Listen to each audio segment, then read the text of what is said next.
Welcome to the ATA podcast, where we talk to former elite athletes sharing their insights and wisdom derived from successfully transitioning into life beyond the game. A very warm welcome to the Athlete Transition Accelerator podcast. I'm delighted today to be joined by Carl and Joe Jacobson, our first ex-professional footballer. So that's another bit of new ground broken on the podcast. Now, Joe, I have to say, we've done our research on your career, and I always step into this with caution to find out that our research is completely flawed. But from what we could see, you had a 19-year career, which is just unbelievable, several hundred appearances, 40 odd goals, an absolute fabulous record. Now, just throwing that back to you, is that research correct? You're not going to come and say, no, actually, I only played for 6 or 7 years and I never scored a goal. Is that as a start point, as an overview, that you did actually have 19 years playing professional football? Did, yeah. You got that bit right as well. And 44 goals. I didn't score that many, so I'm saying it was 55. So I'll just correct you on that bit. Right, but, there we go. The rest of it is all about right, yeah.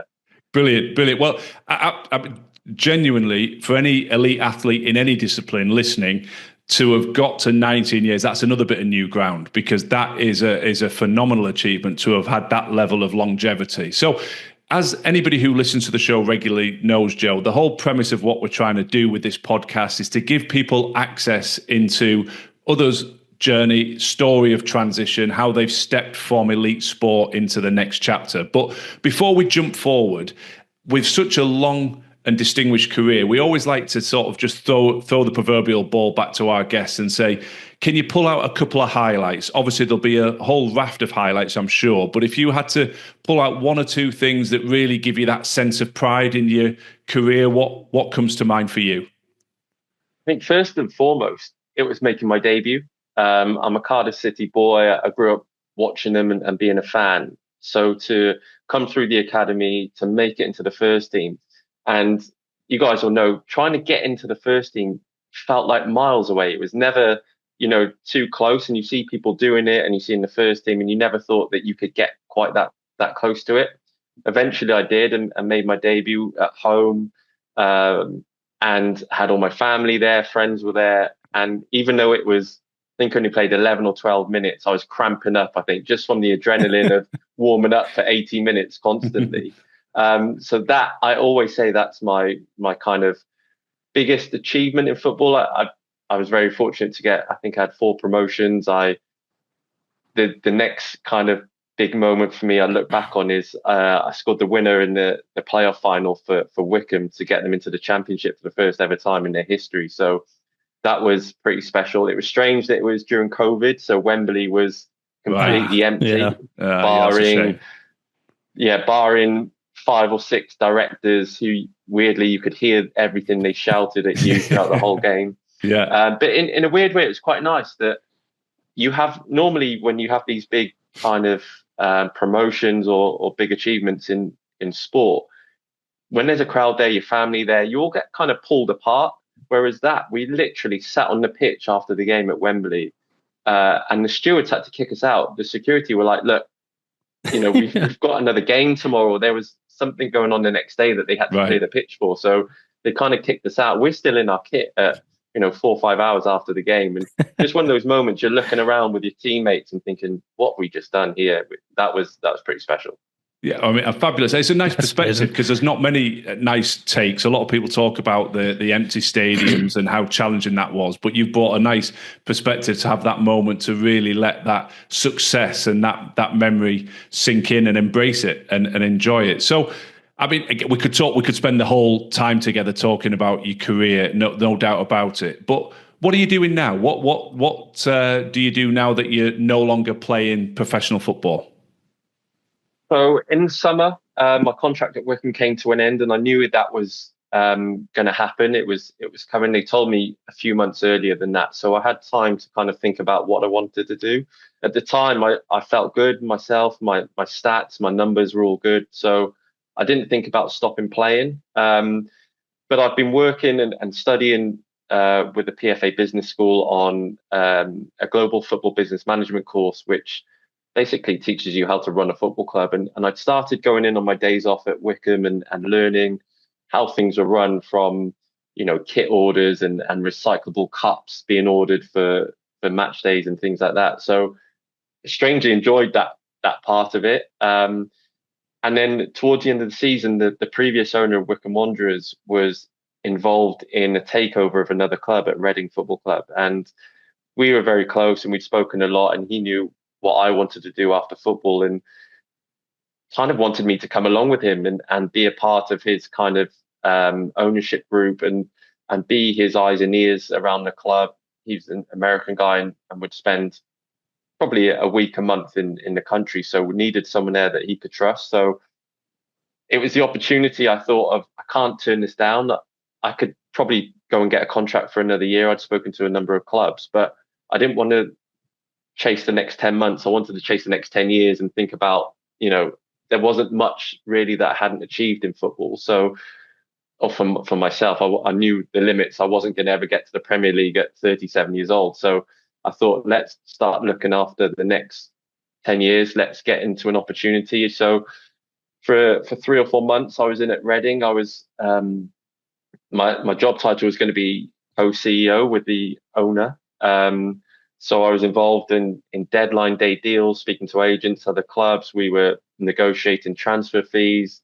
I was also doing kit orders with the kit men on telling them that they didn't need 500 pairs of shorts for the academy kids and coats and everything like that, and trying to save some money there. And unfortunately, it didn't go through. Because of the situation there, normally when there's an acquisition, it's all done kind of offsite behind closed doors and that's it. But because of the situation Reading was in, they wanted us involved. They wanted us there on the day to day. So, I had an office there. I spent every day there and I loved it. But unfortunately, around September, October time, I had a call saying it's off. The deal was all done. It was dusted. It was just needed one more signature from someone who wouldn't do it. And that was it. So since then, I've been working in media. I've really enjoyed that. I've been working for Sky Sports, with TalkSport, BBC. I've done quite a few things there, and just trying to connect and meet with people at the minute within the industry I want to get into, sporting directors and CEOs of clubs, and just trying to network and see how they kind of got there and their journeys, and try and start planning the journey that I want to take to get to where I want to get to. Wow. So on, Carl. You've had a big deep dive then certainly into the industry that you want to move into, the business of sport. And you've laid a load of foundations into what that's going to look like. And the key one that you've hit upon there is networking and identifying who's in that space and how have they gotten to this point, and reaching and digging into sort of their experiences. But one thing I want to really dig into is, you mentioned the media. And I think I'm right in mentioning you do quite a lot of punditry now. You spend a lot of time actually at games talking through the 90 minutes and giving your advice and thoughts. Was that something planned, and you wanted to move into that area, or was it did it evolve through just stumbling along and you eventually ended up in that side of sport?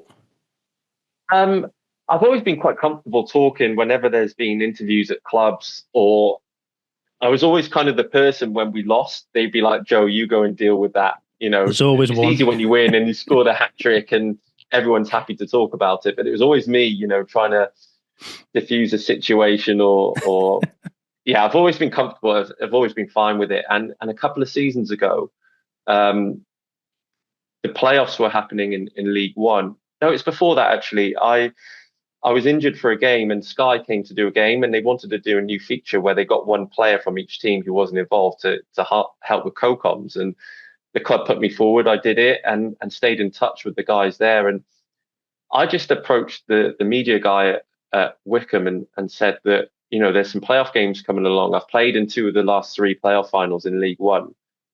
I know they do a lot with players and I've seen it before. Do you mind asking the question for me?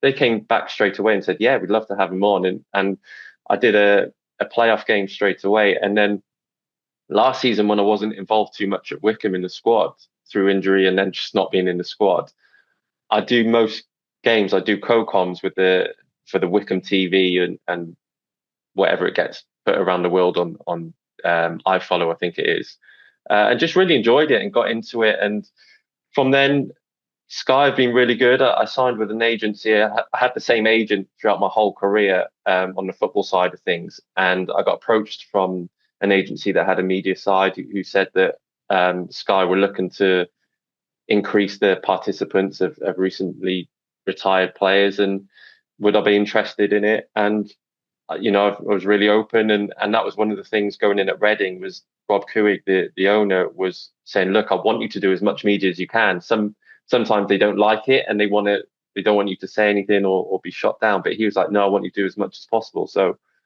that's been great. I've loved it. And like you said about going to games, I've got one tonight. I've got one tomorrow night that I'm doing, one for BBC, one for Sky. So I've really, really enjoyed it. And if that was something that ever became a more permanent thing, then I'd love to jump into it while you're still kind of relevant. I think lots of people do it and then they're forgotten about very quickly, and the next new person comes along, does a great job, and they're in. So if it could be a career, then fantastic. But I'm not kind of reliant on that. There's other things that I'm probably more interested in, a bit more secure, I'd say, that I feel more passionate about. Well, before you come onto those, Joe, I think one of the things that really stands out there is the reward for being proactive. So as you ran us through that timeline, the agency approach didn't just fall in your lap. When you work it back, you made inquiries, you asked for connections, you started doing the co-coms with your club, and doors start to open. And I think that's an important reinforcement of something we talk about day in, day out with all of the athletes, whether they are still competing or recently retired, such as yourself. You've got to be proactive. You've got to go out looking for opportunities. And the fact that you put yourself out there, put yourself forward for those opportunities, other doors like this agency approaching you and these other chances to commentate and work with Sky Sports came to pass. So I think, again, a lot of what we do is about highlighting lessons for other people on the journey. And there'll be other footballers, I'm sure, other people in other disciplines saying, well, I could do that. I could put myself forward to our media department. I could ask when I'm injured or not selected whether I can do some co-commentary on an internal club site or platform or the local radio partner, whatever it may be. So that, I'm sure that's something that you would reinforce to anybody listening. Be proactive and seek out those opportunities. Absolutely, yeah. And I wish I did it way before that. I wish I wish I actually did that for my football career. I think I was never one to, with their agent, and I know a lot of players who do, and they're forcing their agents to try and get moves, better contracts. I was always like, look, I'm happy, I'm playing football. And my agent was the same. He wasn't forceful. He just said, look, as long as you're playing and you're enjoying it, don't worry about everything else. It will come along. Whether or not I should have been a bit more forceful and proactive in that part.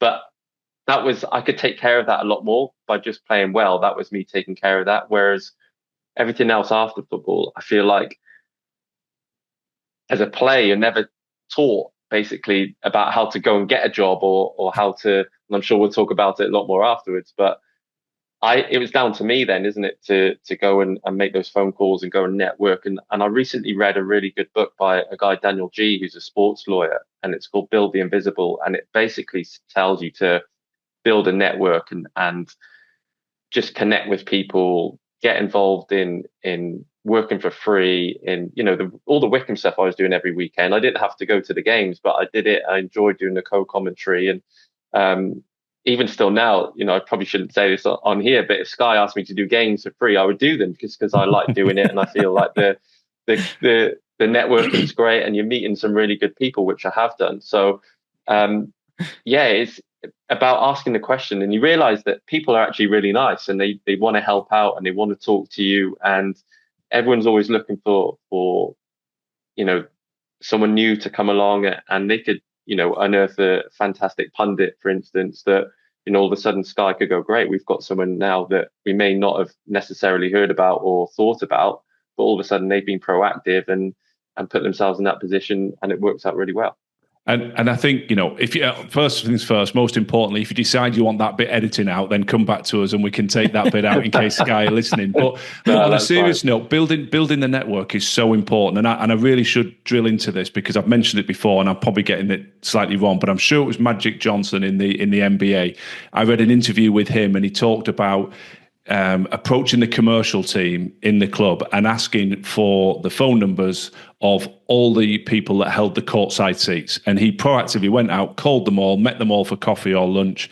And as a consequence, he accessed mentoring, he accessed some investment opportunities, and he credits that approach for setting him down a track where he's made more from his off-court investments than he did for his on-court career. And you're right, with no disrespect to football or any discipline, most people are involved in the how do we get the best out of our athletes today? What do they need from a tactical point of view, an S&C point of view, a nutrition point of view? They're not as able to look ahead and say, what do our people need post-retirement? So there is a need to be proactive. There is a need to build network. And I think if we go back to the earlier point, you had this wonderful opportunity, and I'm sorry it didn't quite come to pass as you hoped at Reading, but it was the fact that you had that relationship with your former owner that you would obviously proactively build that put you in the shop window for that opportunity. So again, it's another validation for anybody listening of, well, proactively building your network and your relationships. That took you into a space, very nearly a wonderful space, but nonetheless, even though it was a short window, I'm sure you got a huge amount out of that behind the scenes access and working with the gentleman you mentioned in that potential move into Reading. Yeah, and that experience over those 3 months is more invaluable than any course you could ever do. You're in the thick of things. You're in meetings about security for matches and planning ahead with ticket sales and what the marketing department are doing.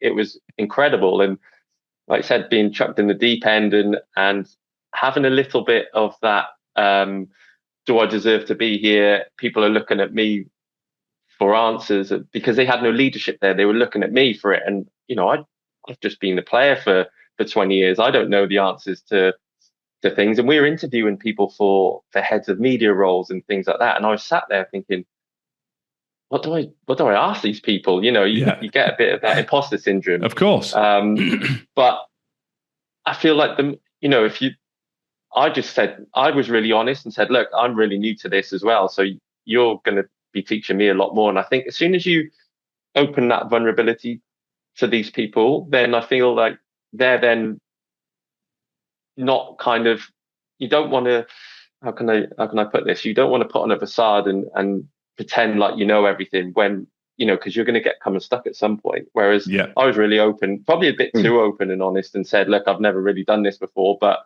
let's have a conversation and try and work it out. And I guess that's from my playing days of, if I didn't know, I would just ask, and I was always taught that, ask questions all the time, and there's you're not going to know everything.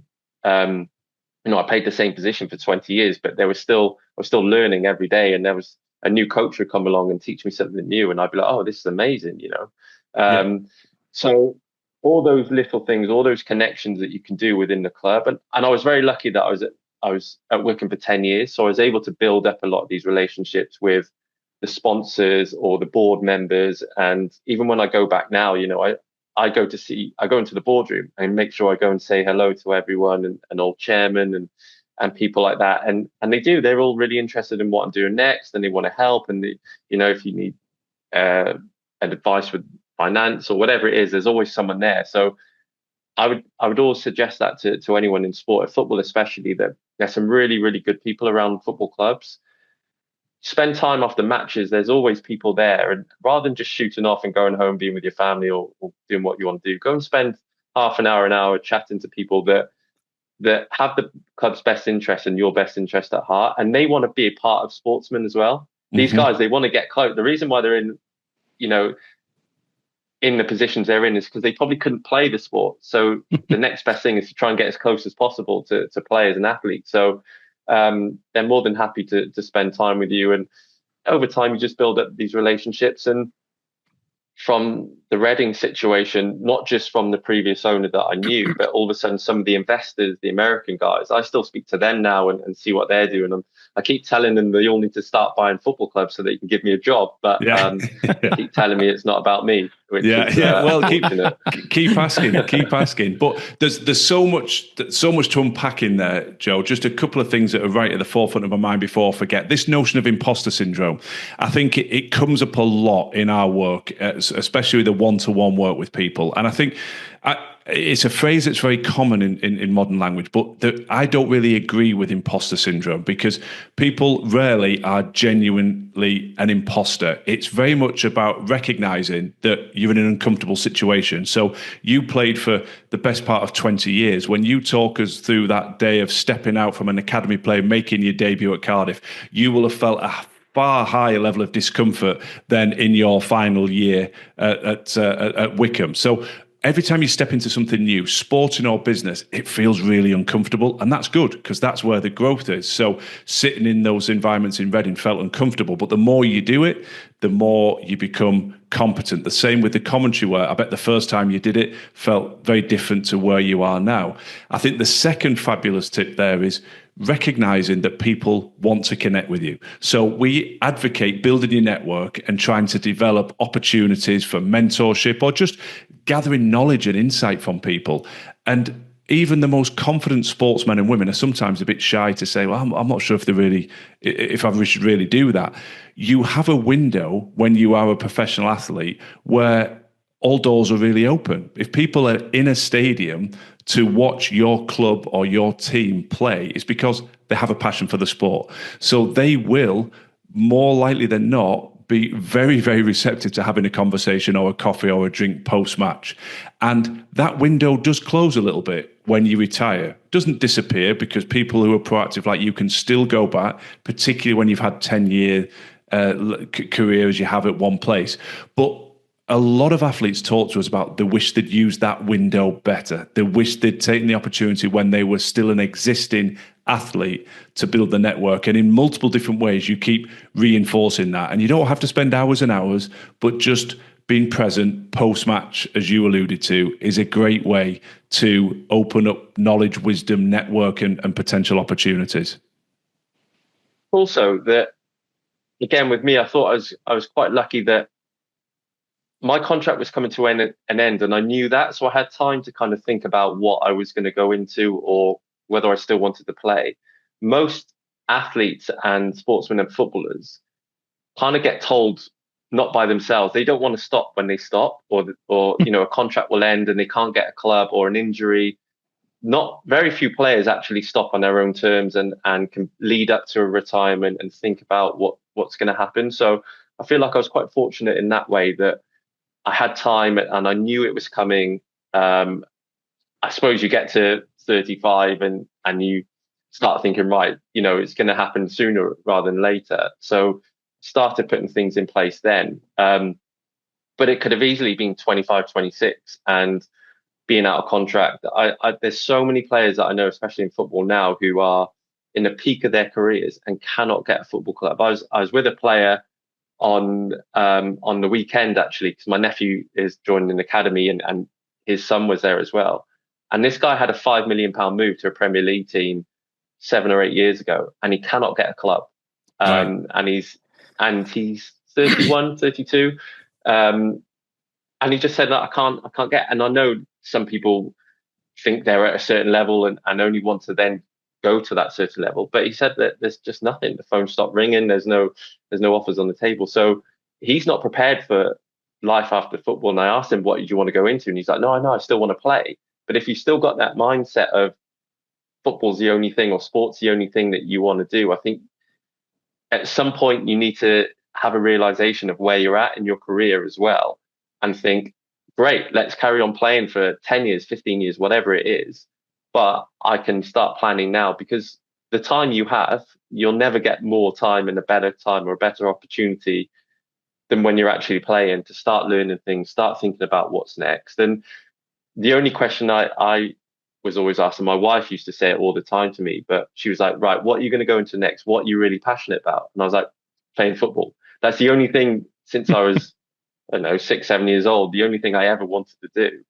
And it's really difficult to find another passion. I feel that's the difficulty of speaking to people. But the more you try things, and it took me a while. I tried to study to be a financial advisor in my late 20s. After a while, I realized I didn't love it. It wasn't my passion. So I stopped doing it. But when I started doing the course with the PFA, I loved it. And I was like, yes, I found something here that I really love and really want to get into, and loved all aspects of it. So you have to try things, and you have to see what's out there. There's a whole wide world out there that's not sport, and there'll be something that you'll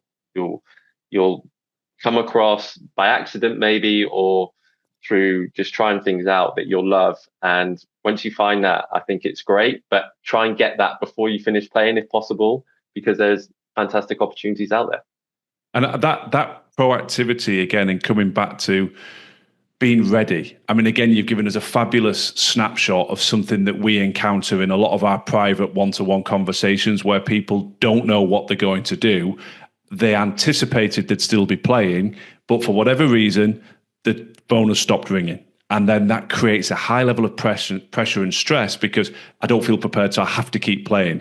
We never say, let's accelerate you to the end of your career. We say, you play as long as you want to play, but let us help you have things in the wings that you can call upon if that phone stops ringing. So just taking you back to something you said earlier, Joe. You said you love the work you're doing in the media, and that could grow and that could become something, but there are other things that you're interested in. So I'm curious, is that linked back into the business of sport and your experiences of Reading, or is it something else? What else are you interested in this next chapter of your career? It's right, the business of sport. The reason why I did the financial and went down that route is because I love numbers. Weirdly, when I was a kid, I really enjoyed numbers and maths and things, and enjoy the finance of football, and the business side of it. Once I started going on, spending my days off at Wickham and going into and finding out things, and then the Reading situation, I loved it that I saved 100 grand off their kit order this year. And I went to the owner. I was like, look what I've done for you. That's nothing to do with football. That's just, I think that feels like a small win. You know, we've spoken before about trying to find a win. I think that was for me what it is. And but I also then watched matches and got more excited and more wound up at times watching Reading play, even though I wasn't on the pitch, and I have done my whole career. And I thought that was it. That was, you know, a lot of ex-athletes and sportsmen talk about they can never replicate, you know, a Saturday afternoon or Sunday, whenever it is, and that actual playing. But I found that, and I was so excited to find that, because so many people have told me you're never going to get that again. So having that, and whatever it is within the football club, I've realized now that everyone plays a part, however big or small your role is within a football club. You still have a part to play in whether the team wins on a Saturday. And I love that part of it. And I obviously football is been my life for 30 years since I started in the academy. So I do want to stay in football. The business side of it really excites me, and the feeling of, could I build a football club to be sustainable, to also have a successful team on the pitch, to be brilliant off the pitch, that pays for the on-pitch stuff. There's very few clubs that get it all right. You know, you can look at some examples of Tottenham in the Premier League, who have the best business model ever, but the fans hate it because they're not spending money on the play and they're not winning trophies. So you have to have a fine balance of what works. But for me, that's exciting. I want to be the one that can drive both. So that's where my passion lies at the minute. But it doesn't have to be just in football. I feel like I can at some point, yes, have that career in football, but at some point branch out into other industries and almost be someone who can go into a failing business or business that needs to have a culture change and things like that. Culture for me within the workplace has always been huge in football, and I was always a big advocate of having a great culture. And at Wickham, we were known for it all around the country. We had a chat from our assistant manager at the time, who worked with some of the guys from England, and England were using what Wickham do to build the culture there as well. So culture was huge for me, and I believe you can take good culture into any industry that will improve the output of the company. And that's something to jump on again, Joe, because when you talk about transferable skills, and when we talk to athletes who are a bit uncertain about what do I bring, I'm a cricketer, I'm a hockey player, I'm a netball player, I'm not sure what do I bring. Well, the ability to communicate, the ability to build relationships, and the ability to set standards and help drive a culture. When you've been in an environment, as you have, where there is a culture that is recognized internally and indeed externally, that has got fingerprints all over it. It's got a DNA that you can carry into another organization. And for me, culture always starts with people. So have the confidence that, well, if you've done it in a sporting context, you can carry that over into a business context as well. You've obviously got your head very screwed on, Joe, in terms of you tried different things. Again, another lesson that we say to people, try things. It might not always be right. You tried the financial route, the education, the financial planning route, that wasn't right, but it didn't mean you didn't have a passion for finance, but you were tweaking that passion back more into the business of sport. You've sought out education opportunities within the PFA to support that. You've built a network, and the harder you work, as Gary Player used to say, the luckier you get. Well, you build the network and then opportunities come back to you. So if you were sort of looking back over nearly 20 years of elite performance, which I know is going to stretch your memory and capacity there, but we always like to ask guests about do's and don'ts, Joe, because obviously people are walking the path behind you, and you'll have a whole raft of do's and don'ts. But if you were to pull out maybe one or two do and one or two don'ts about preparing for a successful transition, what sort of things would you say if you were sitting now and you had a room of young professional players listening to you and they want to learn from your wisdom? What would you share with them as a, hey, do more of this, or do this and try and avoid this, don't do that? What comes to mind for you in that question? Ones are the don'ts is don't wait around and think that your career is going to go on till 40 years old, and that as soon as you come out, it'll be easy to go and get a job, or you'll have the career where you don't have to work again, which, you know, some people are very lucky to have. I say some of the do's is consistency. Consistency for me is huge in my whole career. I think was built on consistency of how you turn up every day, how you act, not just performance on the pitch, that obviously helps, but just your everyday everything. I used to say, just make sure everything's consistent. So when you are thinking about transitioning, be consistent with it. Don't kind of make a phone call to someone and say, let's meet for a coffee, do it, and then don't do anything about it. You know, keep the ball rolling. Make sure you go to events.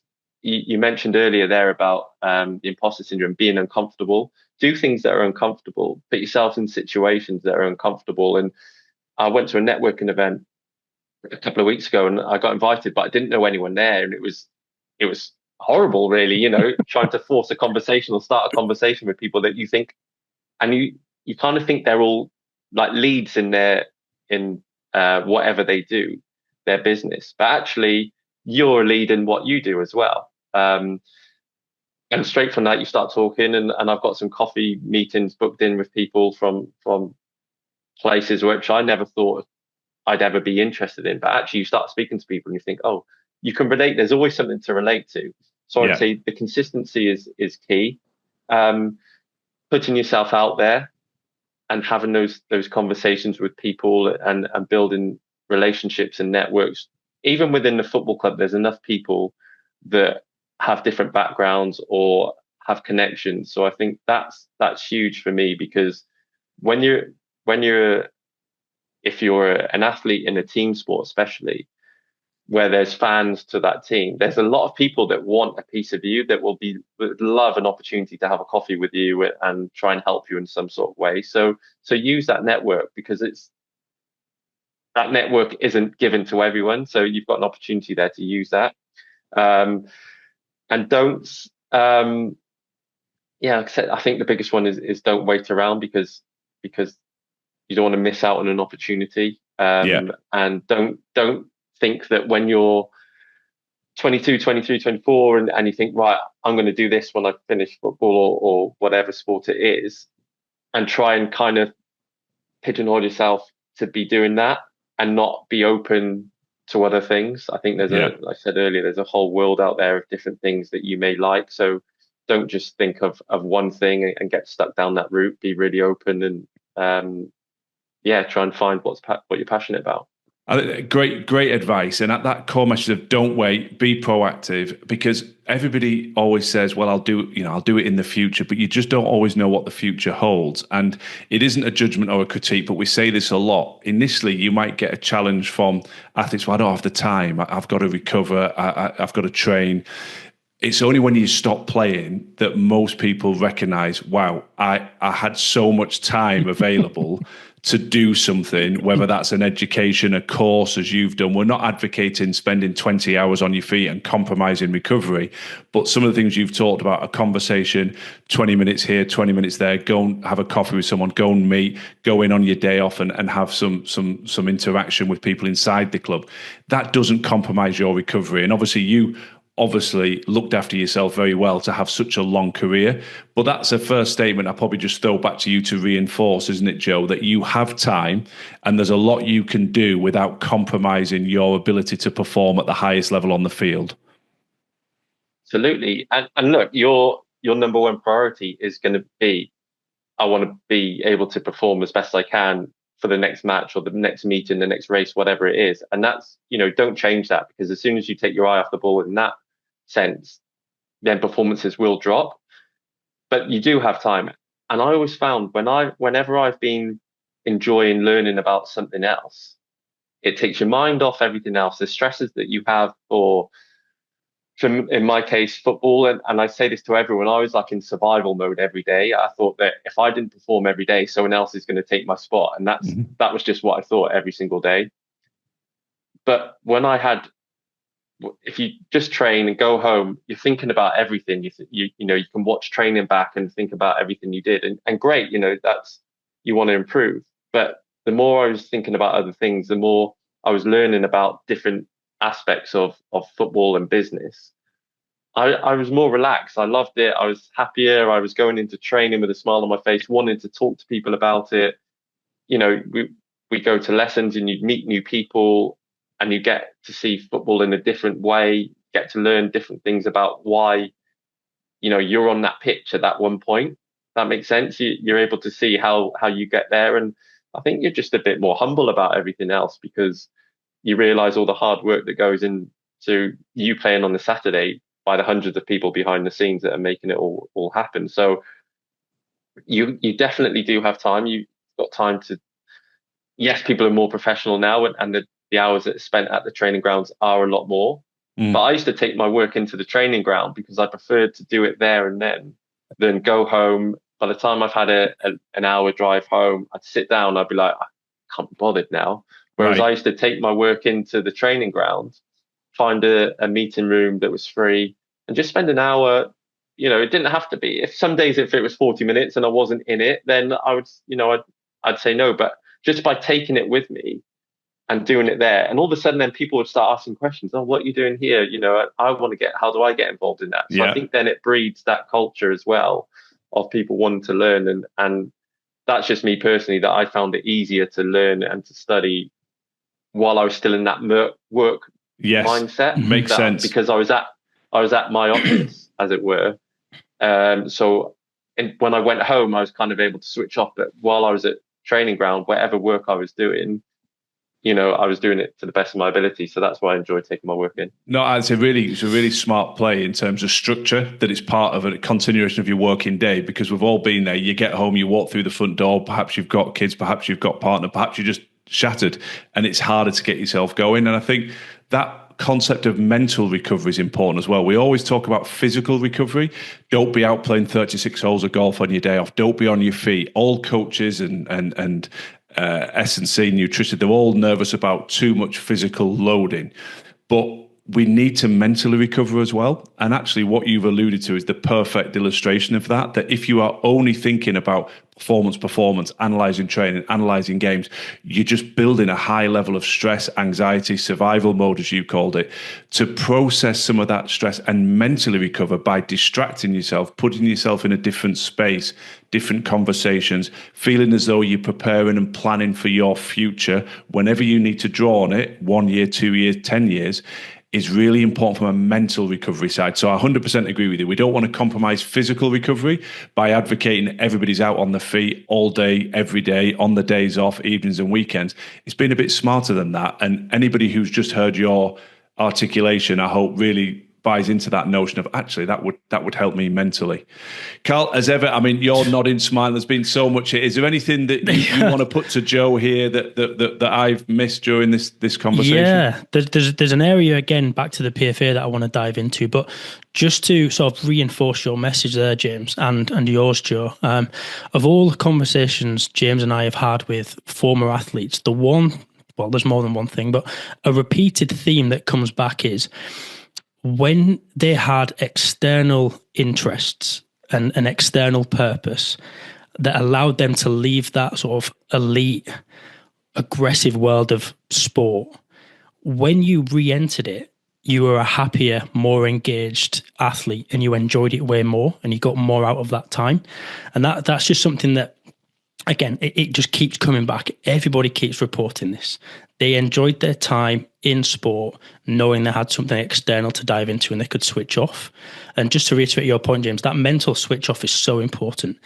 But I just want to dig into the PFA again and your experience with Reading, just taking it all the way back to the beginning, basically. Because James and I talk about this all the time. Theory and sort of book knowledge is really important as a foundation for growth and education. But an ability to tie that with industry visibility and real world experience just takes that sort of experience and knowledge to the next level. And I'd love to know what you took and how you feel as an individual you've grown from your experience with the PFA and understanding the theory behind the business of sport versus when you were thrown into that world of Reading and you're doing your kit negotiations and you were sort of talking about transfer negotiations and contracts and saving £100,000 on kit. How did you find that experience of being in the world, developing real world experience versus the theory? Because it's something me and James are really passionate about is, yes, theory is fantastic, but real world industry experience is what takes it to that next level and allows you to feel comfortable and transition seamlessly.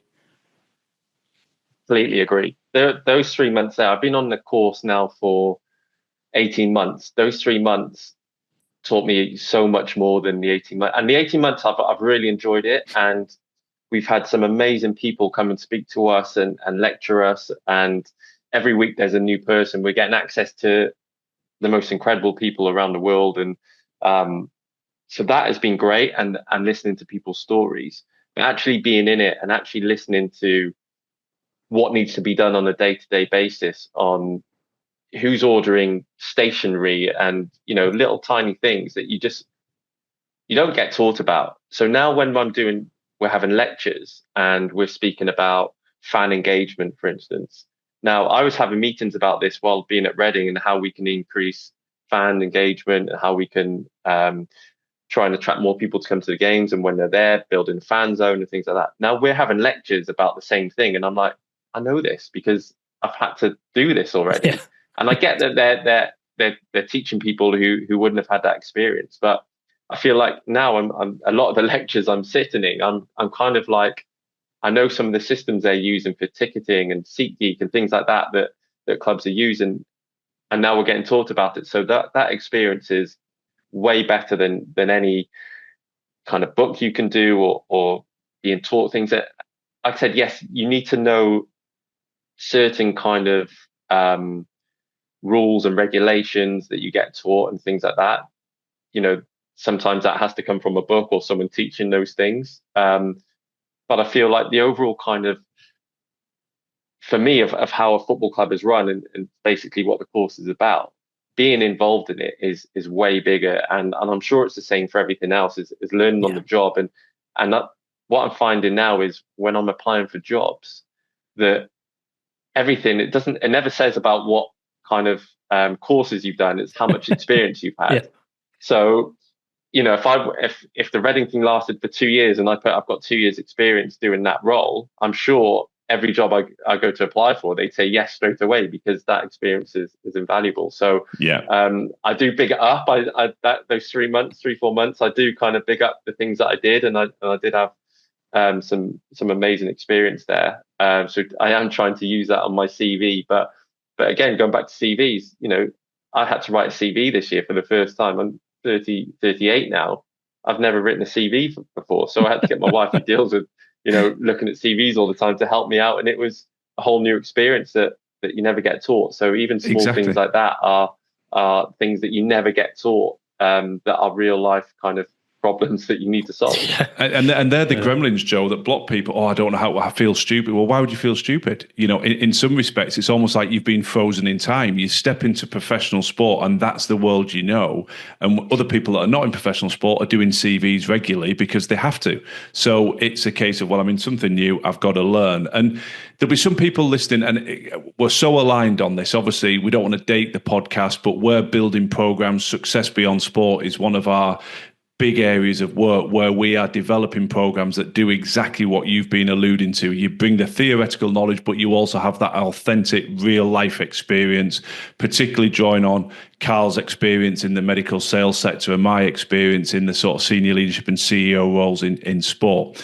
So that's something we definitely want to help people. And people will be saying, well, I'd love an opportunity at Reading, but I can't quite get that. Well, I would say that's a dream opportunity that you really embraced and maximized.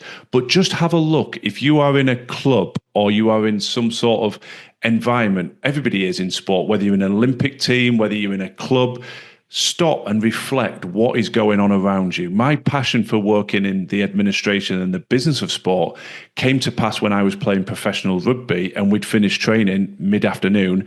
Exactly what you've alluded to, Joe. I'd wander into the office, have a chat with the marketing guys, have a chat with the commercial team, understand what they were doing. And that sparked an interest in me subsequently going off and working for the commercial director who built his own consultancy. He was a fabulous mentor for me, but I went and sat and looked around. So in any club, there's ticketing, there's marketing, there's finance, there's legal, there's human resources, there's school education programs, there's academy coaching, there's schools coaching, the list goes on and on. There's retail, as you've alluded to, there's kit supply internally, there's the manufacture of all the supporter wear and the retail range, there's in-person sales, there's digital sales, there's social media, it goes on and on. So there is absolutely an open door and a wonderful opportunity for any elite sportsman or woman to say, I wonder if I could go and learn a little bit about that after training. And you'll be welcome with open arms. So the Reading was huge, but there's those opportunities in the club ecosystem waiting for anybody to go and explore and learn about. Is that a statement that you'd agree with, Joe? Yeah. So I didn't want to just go into a role where football was the only thing that I could have. I wanted to make sure that I did a course or learned something that was really diverse, that I could take a skill set into a different industry, a different business. So that's why I wanted to do the course that I wanted to do, and not just have a sporting directorship course that the PFA put on, that I could be a sporting director. But if I didn't manage to have that role, then what skill set does it then give me elsewhere? So I think that kind of learning, going into the club and learning all those different aspects of the football club and how things are run, you can take that into any other business, any other industry. If you know about marketing or commercial, that's not just a football thing or a sport thing. That's an every business thing. So there's plenty of opportunities where, you could go into that football club. What I've realized is everyone within the club who works behind the scenes, you walk into the office and everyone all of a sudden is like, oh, it's great. One of the players wants to talk to us or chat to us or Exactly. be thankful of the work that we're doing. So straight away, they're like, come sit with me. One of them was building a plan of the stadium for a new seating arrangement. And I just sat with him and he did it and he was talking me through it. And that was his baby. And he was like loving that he could tell me about it. Yes.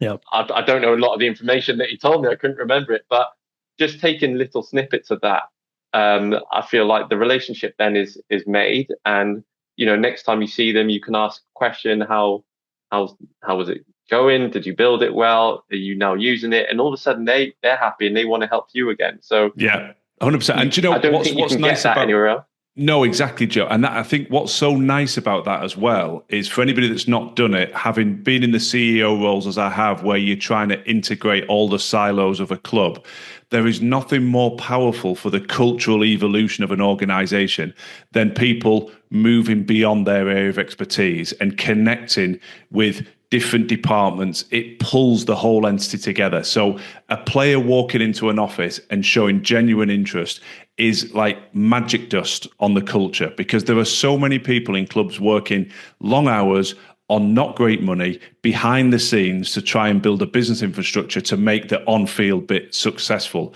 So for any player listening to this to take the time to go in, you will make their day spending a bit of time, as you say, listening to them about their baby, but you're also learning and educating yourself about areas that you might be interested in. So it is the ultimate win-win. Culturally, it's great for the organization. For your personal development, it's great. For insights into what you might want to explore, and indeed things that you're like, do you know what, I've had a look at this and it's really not for me. That's fine. But you are learning all the time. So, Joe, I think it's been an absolute pleasure talking with you on this. Just in terms of people might want to connect with you. There may be another Reading out there. You know, how best can people reach you? I know you're becoming quite active on LinkedIn. What's the best way for people to find Joe and connect with you? Yeah, I'm trying to on LinkedIn. Again, it's something that I've never really done before. And going back to just quickly to being a footballer, you never want to big yourself up. I feel like because there's always a fall, it feels like there's a fall coming, not too after a big high, that I never wanted to big myself up too much, or never promoted myself too much on Instagram or X. So LinkedIn, I feel strange kind of posting things that I've done. So I'm learning to do that more and more. But yeah, LinkedIn, Joe Jacobson, all the socials are pretty much Joe Jacobson. And yeah, said anyone who wants to chat, I'm happy to talk to people about, my journey and how I can help others. If there's other players that want mentoring, it's something that I've started doing with the PFA as well, and something that I'm interested in. So yeah, I'm always open for a chat and to have a coffee and to answer any questions that people have. Well, Joe, thanks again. You're a very humble guy. Credit to you, the length of career you've had. I think there's exciting things ahead. You've got your head in a lot of different ideas and options. I'm sure will bring a lot of success. And we certainly wish you every success. Very best of luck for the future. And thank you again for taking the time to spend with us on the ATA podcast today. Thanks, Joe.